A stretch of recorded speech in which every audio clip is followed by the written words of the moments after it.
નમસ્કાર વિદ્યાર્થી મિત્રો, BCom sem 5 Gujarati medium cost and financial accounting, એમાં આપણે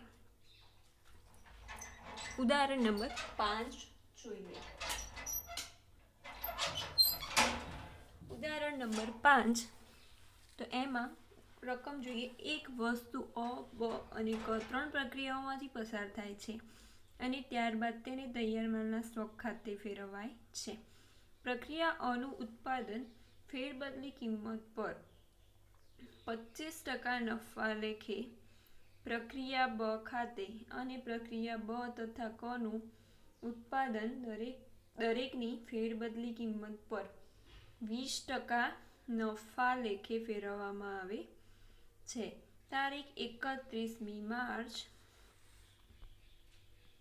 31મી માર્ચ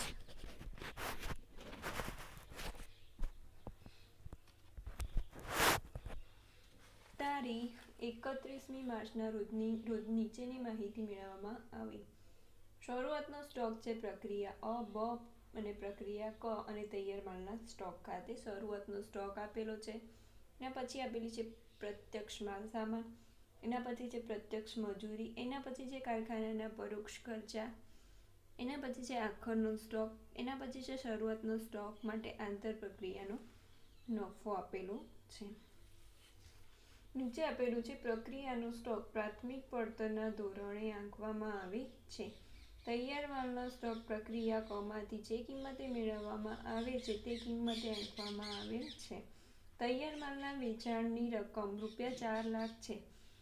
તમારે નીચેના ખાતા તૈયાર કરવાના છે: પ્રક્રિયા ખાતા અને તૈયાર માલના સ્ટોકનું ખાતું, અને ખરેખર મળેલ નફો કેટલો છે એ ગણવાનો છે. અહીંયા કહ્યું છે પ્રક્રિયા અનું ઉત્પાદન ફેરબદલી કિંમત પર 25% નફા લેખે. અહીંયા તમને ફેરબદલી કિંમત આપી છે, તો એ ફેરબદલી કિંમત તમારે લખવી પડશે. સેમ નહીં આવે, અલગ આવશે, તો એ આપણે લખી લઈએ. પહેલા આ તમે ક્યાંક એવી સારી જગ્યાએ નોટ કરજો છે તમને યાદ રહે એ રીતે.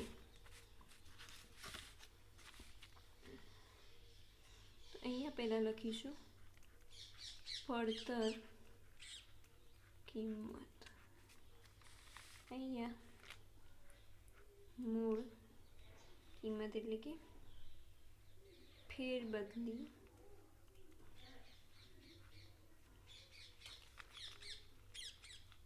કિંમત. પહેલા છે 10%, તો 10% પડતર કિંમત આપેલી હોય ત્યારે તેની પડતર કિંમત આવે છે 11,1,9 16 2/3% આપેલું હોય ત્યારે 20% ફેરબદલી કિંમત છે. જ્યારે 20% પડતર કિંમત આપેલી હોય ત્યારે ફેરબદલી કિંમત છે 25%. જ્યારે 25% આપેલા હોય પડતર કિંમતના ત્યારે 33.13% ફેરબદલી કિંમત છે. પછી 33.13% આપેલું હોય ત્યારે તમારે 50% લેવાની ફેરબદલી કિંમત કરીને. જ્યારે 50% આપેલું હોય ત્યારે તમારે 100% લેવાનું. આ છે તમારી ફેરબદલી કિંમત પડતર કિંમત પર છે. આ સમમાં આ રીતે ની કિંમત લેવાની છે. એટલે કે એમાં આપ્યું છે ઉત્પાદન ફેરબદલી કિંમત પર 25% નફો ચડાવવામાં આવે છે. એટલે કે 25%, આમાં 25% આપેલો છે અહીંયા, તેની સામે છે 33.13% લેવાનું આપણે. નીચે આપેલું છે બ તથા કનું ઉત્પાદન, તેની દરેકની ફેરબદલી કિંમત 20% છે. 20% છે એટલે આપણે 25% લેવાનું. એ રીતે લેવાનું છે.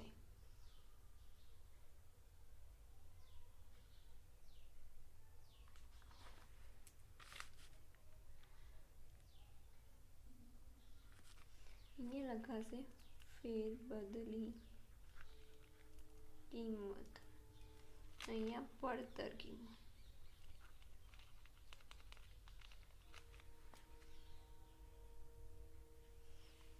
તમારી ફેરબદલી કિંમત આ છે. જો 10 આપેલું તો 11 નવમાંશ લેવાનું, 16 2/3 આપેલું હોય તો 20% લેવાનું, એટલે કે તેની પડતર કિંમત આ છે. તો હવે સમ સ્ટાર્ટ કરીએ.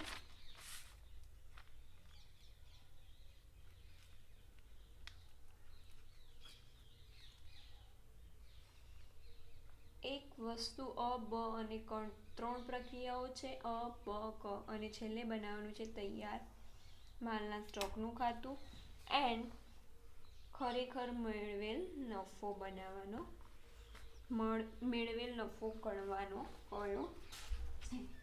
તો આપણે સમ સ્ટાર્ટ કરીએ. અહીંયા પ્રક્રિયા અનું ખાતું.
અહીંયા પહેલા વિગત કુલ પડતર નફો, વિગત કુલ પડતર નફો. તો પહેલા આપેલું છે તમને રકમમાં શરૂનો સ્ટોક. તો શરૂનો સ્ટોક આપેલો છે 10,000 રૂપિયા. તો 10,000 અહીંયા 10,000 નફામાં ડેશ. એના પછી આપેલી છે પ્રત્યક્ષ માલ સામાન 20,000 રૂપિયા. તો અહીંયા માલ સામાન 20,000 રૂપિયા. એના પછી આપેલી છે પ્રત્યક્ષ મજૂરી 15,000 રૂપિયા. તો અહીંયા મજૂરી 15,000. હવે ટોટલ કરી દઈએ. નીચે આપેલું છે કારખાનાના પરોક્ષ ખર્ચ અને આખરનો સ્ટોક. આખરનો સ્ટોક માઇનસ કરી અને પછી કારખાનાના પરોક્ષ ખર્ચા પ્લસ થશે. તો અહીંયા 45,000.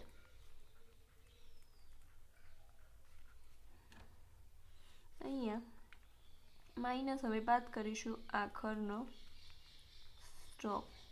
આખરનો સ્ટોક આપેલો છે 5,000 રૂપિયા.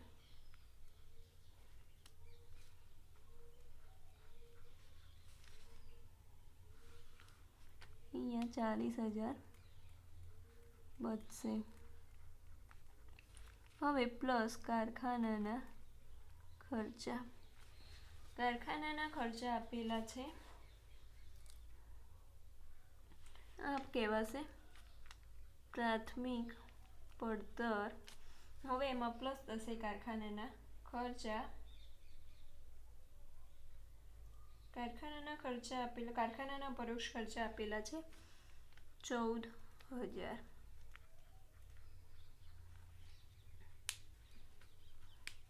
ટોટલ થશે 40,000 પ્લસ 14,000 એટલે 54,000. હવે એના ઉપર નફો એની ફેરબદલી કિંમત પર લેવાનો કયો છે. તો એ અહીં આપણે નફો ફેરબદલી કિંમત ના 25% કયો છે,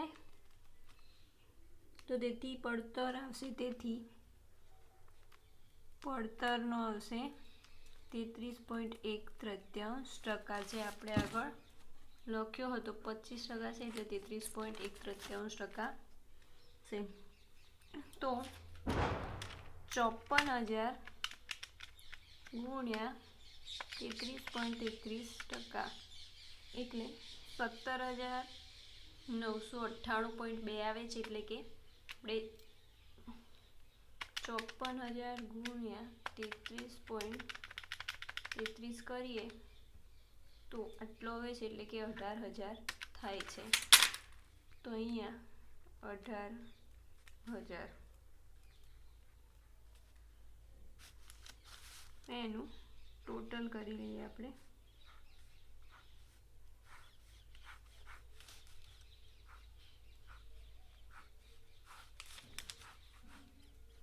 તો અહીંયા 54,000 પ્લસ 18,000 એટલે 72,000. પછી અહીંયા 54,000, અહીંયા 18,000, 72,000, 54,000, 18,000. હવે આપણે આ લઈ જઈશું પ્રક્રિયા બ ખાતે. લઈ ગયા 72,000, 54,000 ને 18,000. અહીંયા આપણે તમારે લખવું હોય તો લખવાનું, નહીતર કંઈ નહીં. સ્ટોક આગળ લાવ્યા.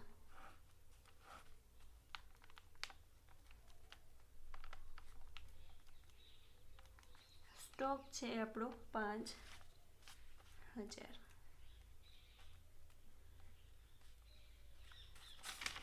હવે આપણે પ્રક્રિયા બનું ખાતું ભર્યા.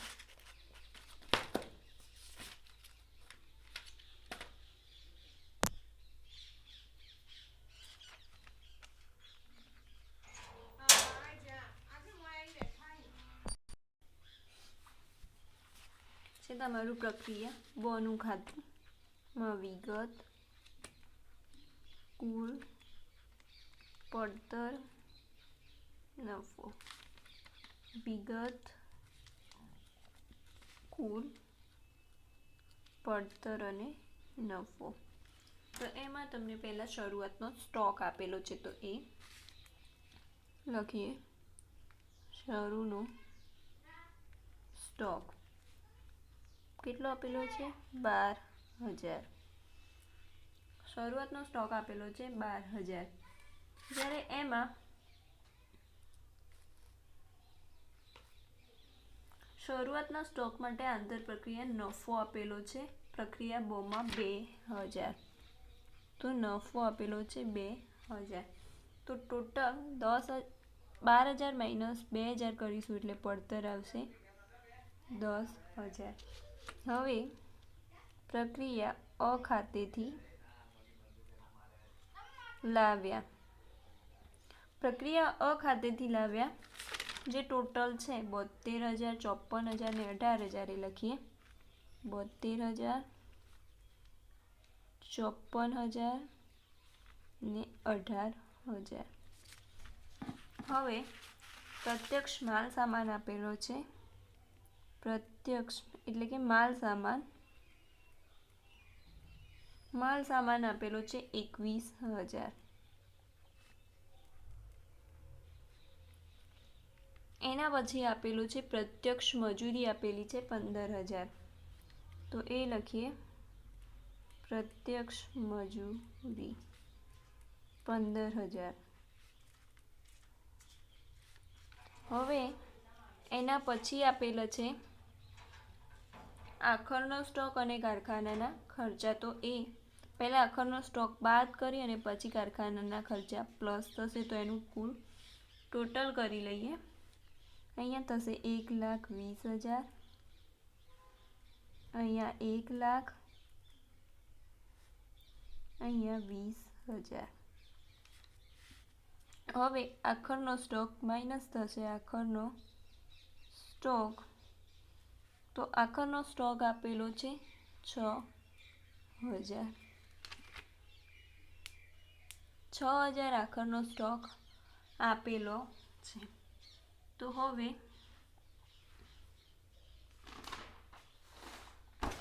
પડતરમાં આપણે શોધવાના છે. તો એ શોધીએ.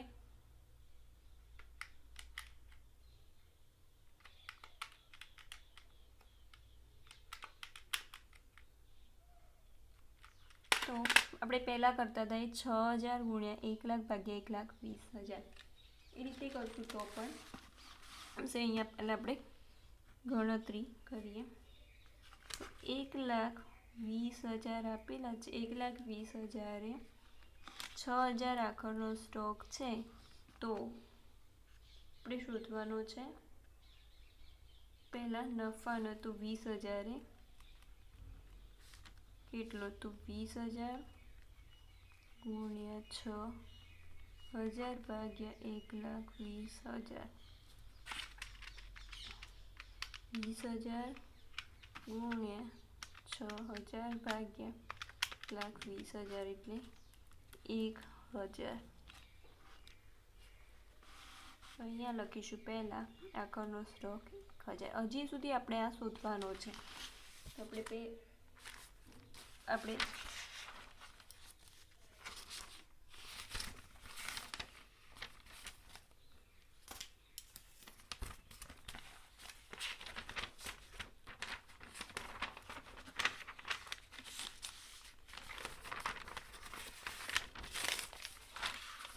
ગણતરી કરીએ.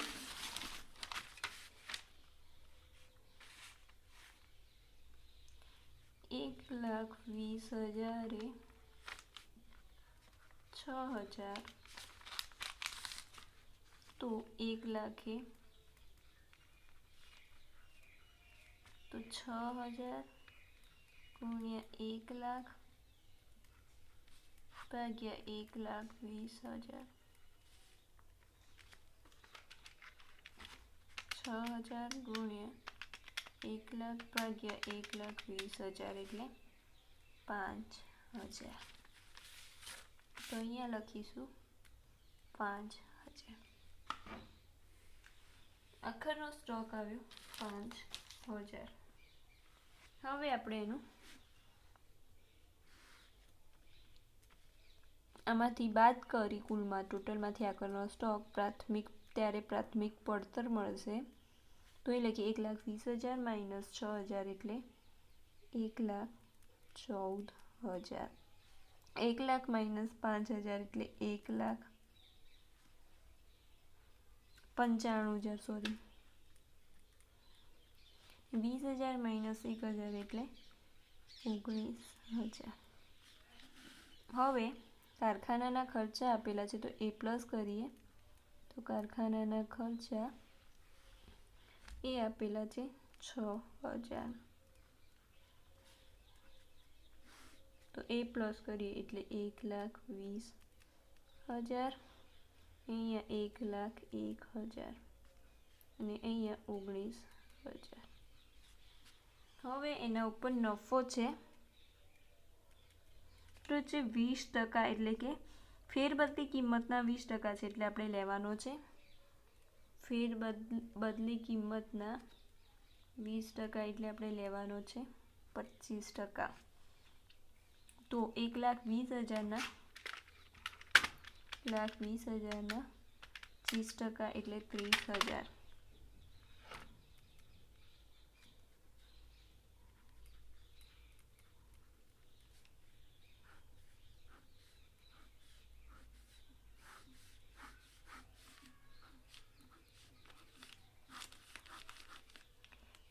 $1,20,000 પ્લસ 30,000 એટલે 1,50,000. અહીંયા 1,01,000, અહીંયા 49,000. 1,50,000, 1,01,000 ને 49. અહીંયા આપણે લખીશું પ્રક્રિયા ક ખાતે લઈ ગયા 1,50,000, 1,01,000 ને 49,000. આ સમમાં આટલા સુધી કોઈને સમજણ ના પડી હોય તો મારો કોન્ટેક્ટ કરવા વિનંતી. હવે આપણે પ્રક્રિયા કનું ખાતું અને તૈયાર માલના સ્ટોકનું ખાતું અને ખરેખર મળેલ નફાની ગણતરી નેક્સ્ટ લેક્ચરમાં કરીશું. Thank you.